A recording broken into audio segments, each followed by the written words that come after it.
Kukuha tayo ng tubo. Sir, ¿cómo se llama? Con kusina o 100 kilo? Siguro ito mga 150 to 100 yung mga repolyo niya. So bibigyan ko siya ng kalamansi. Export lang natin sa work. Ang ganda ng panahon ngayon. Ang init. Tingnan nyo ang init ngayon, no?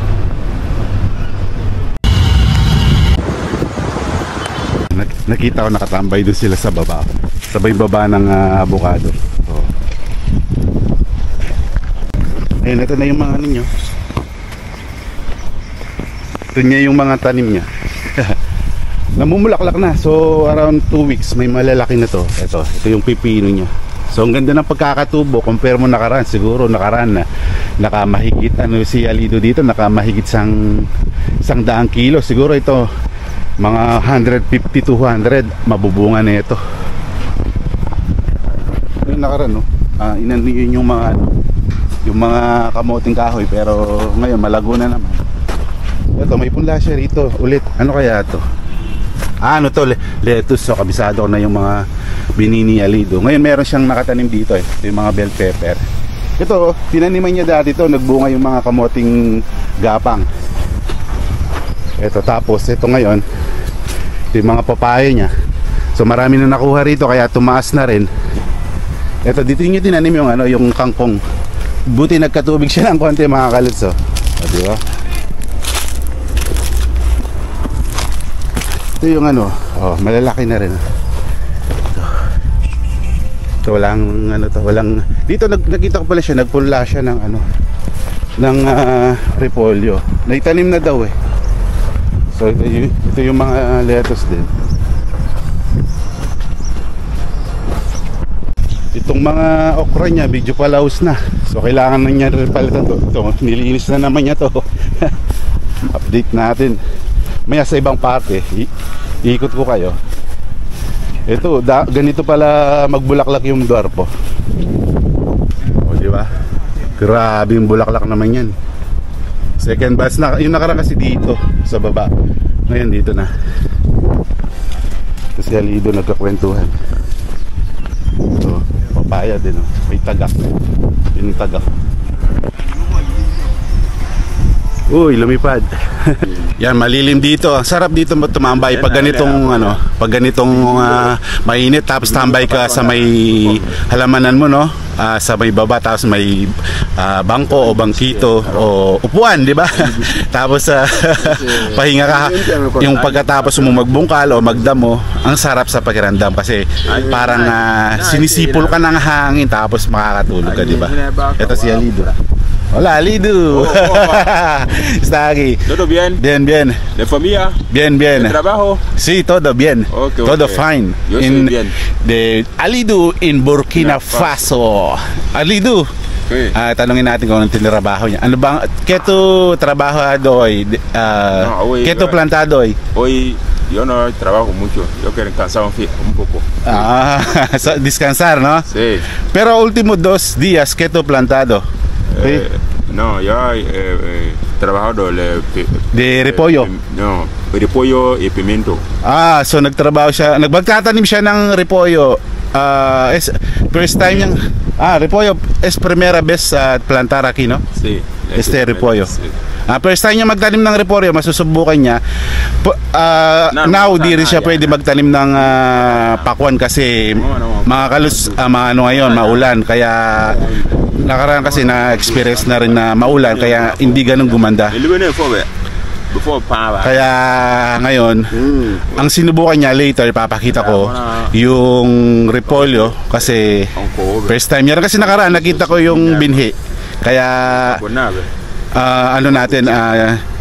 i-check natin mamaya kung kaya abangan rin natin to, subaybayan natin kasi mga lahat ng first time dito na naitanim. Tapos nabanggit ko na rin pala kay Alido kanina na bibigyan ko siya ng kalamansi, explain ko kung ano yung mga gamit kasi first time halos nila nakita dito eh. Kaya sana magbuha, although sana magtagal din dito kasi nire-rent lang yung lupa rito. And then may another information din pala mga kaluts. Ang Rosel po pala ay ginagawang bino na sa Espanyol o sa English ay tawag natin ay wine. So habang nagkakwentuhan sila Alido, itong Rosel, hindi po yung ginagawang yung dahon. Bali yung bunga, tapos sinatanggal yung sa may pinaka gitna. Yung pinaka parang balat niya nung bunga, yun yung ginagawa. Ito po yung mga Rosel. So ito rin, meron daw sa Pilipinas nito. Yan yung mga Rosel, nakakama, ang ganda rin, no? Pero yung mga dito, binibili nila itong dahon. Yun yung nilalaga nila kasi nagiging kulay violet. Then pag na-fermented na siya, magiging wine na. So yan na, sana one day din matry rin natin na maggawa ng wine. So ang sipag talaga ni Alido, habang nagpapahinga siya doon sa may taas, eto, nadamo niya na pala to. So di ba, nadamo niya na. Yan, may host kasi siya. Kasi Alido, hindi siya nahihirapan. Ito, may host siya dito hanggang dun, hanggang sa may bahay nila doon. Tinutubigan niya. So kahit saan magpunta sa part nito, marami talaga siyang papaya. Yan itong papaya. Tapos yung mangga nakaraan, di ba, nung pumitas tayo. Kasi Alido may kliyente. Ito pala nagawa na, yung nakaraan nasira niya na dito umupo yung mga niya, o siya, o yung mga suki niya. Kasi dito may mga gamit siya ng pang-spray. Kasi nga 'di ba may boss siya. Kaya talaga naalagaan niya yung mga halaman niya. So dito ang sarap tumambay. Kanina dun sa may avocado, ngayon naman sa ilalim ng kubo. Sarap ng hangin mga kaluts. Yan, ngayon punta tayo sa may sa may repolyohan niya na nakakatanim lang niya kasi first time din. Sana gumanda. Kasi kikita rin siya sa repolyo. So ito. Nakaraan kasi nakita ko lang doon sa may bini, yung pinuntahan natin kanina doon sa likod. Ito, dami niya rin lettuce. So, kaya dito pag bumili ka ng lettuce kay Alido, ang dami. Mas mahigit pa sa mga tinitinda siyempre kasi dito pinaka main, di ba? Ito mga kaluts, ito yung pagtatanim ng ni Alido. Yung mga repolyo niya. So so 2 dangkal yung pagitan niya. Yan 2 days pa lang yan. So ilang kama? 1, 2, so 3. Yan, ganyan lang, parang pagtanim lang ng pechay yung ginawa niya. Kaya abangan natin to kung gaganda talaga. Ngayon medyo mainit-init. Naman tayo, lilim muna tayo dito. So may napansin na din akong halaman na parang Pinoy din. Ito, may guyabano rin pala siya. Ito guyabano. Itong guyabano mga kaluts, ginagamit namin dati to nung panahon na nasa bukid pa kami. Yung pag nakakahuli ng daga, pinapakulo namin ng dahon ng guyabano para mawala yung lansa. Tapos i-adobo yung daga ng bukid. Pero hindi naman yung daga na kung saan-saan lang sa bahay. Yung talagang nakakain kasi pare lang kinakain nun eh. So ito, parang rin, dating tambakan din to. Habang nagpapahinga tayo, kukuha tayo ng tubo. Kakain tayo mga kaluts. Malaki-laki na rin pala to, pero hindi pa sagad sa tanda. Ito. Nyar!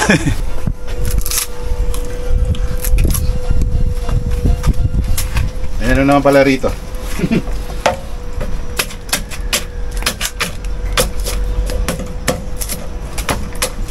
Tingnan lang natin yung dulo.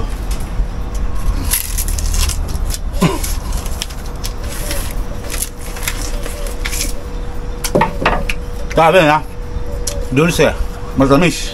Ano pa kayang kulang ni Alido? Ito, may lemongrass na rin siya rito. So madami-dami na rin siyang halaman. So patingnan natin yung nag-harvest. Ito, di ba na ano rin to? Ito yung damu-damuhan na di ko alam kung herbal din to eh. Ganyan yung tumutubo na damo rito. Yun yung pinaka butiki na malaki rito, Lizardo. Si Alido ba yun? Ali Dubai, yan, nakaharvest siya. Meron tayo sa Pinas dito mga kalos ha. Kompletehin natin. Mucho. De pimiento. Yes sir, ganante. Va a ser, ¿cómo se llama? ¿Con cocina o va a ser batidora? Sí, a cocinar. Yan o, may yan siya. Kulay orange na. Ah, no, vamos pues. Un cubo, ¿cuánto es, Alido? No, todavía no llega a cubo. Pero ese, como un cubo, ¿cuánto así? ¿Así? Sí. Magkano? No fue de 2,000. 2,000? Sí. Está bien, barato. bien? Barato. ¿Ah? Barato. ¿Barato? Sí. Mura. ¿Eh? So, mainit mga kaluts. Ang init! Ang init, kaluts! Ito, meron din sa atin ganito, di ba? Yung pinapaputok-putok ito, di ba? Ganda. Shumbi. Tapos tambay muna tayo ulit dito sa baba. So sarap talaga dito. Di ba yung mga minsan tamad magtrabaho sa lupa o yung sa mga halamanan, di ba? Pag ano tambay-tambay muna, tingin-tingin. Yan. Sa may ililim, di ba? Akansya, sa lahat ng lilim ng puno. Si Ali Dubai talaga masipag, si Ali Dubai. Ito yung mga tao na kailangan nating suportahan, and then kasi alam niyo ng mga kalos, di ba? Yung mga gusto magtrabaho, matuto, and yun talagang masipag naman sila na kagaya nito. Kailangan lang talagang magkaroon ng guide. Yan, tuloy-tuloy natin ang pag-guide or pandagdag ng kaalaman sa kanila or pandagdag ng mga halaman or ideya. Kagaya kanina na ikwento ko rin kay Alido yung paano gumawa ng pasanga na pagtatanim. So sana ano nila yan, maisa sa puso, may sa buhay, may sa katuparan, may sa gawa nila yung mga tinuturo natin. Pero sa tingin ko naman ano naman yan, tatatak sa puso nila. Kaya hanggat nandito tayo sa EG Africa, yan, i-assist natin sila, guide natin. Yan, mga kaluts, salamat sa panonood. Kaya abangan nyo lagi yung mga vlogs namin. So marami kayong abangan na mga kakaiba, mga recipe, mga halaman. So, marami pa tayong papakita. Kaya please subscribe, Kalutong Pinoy.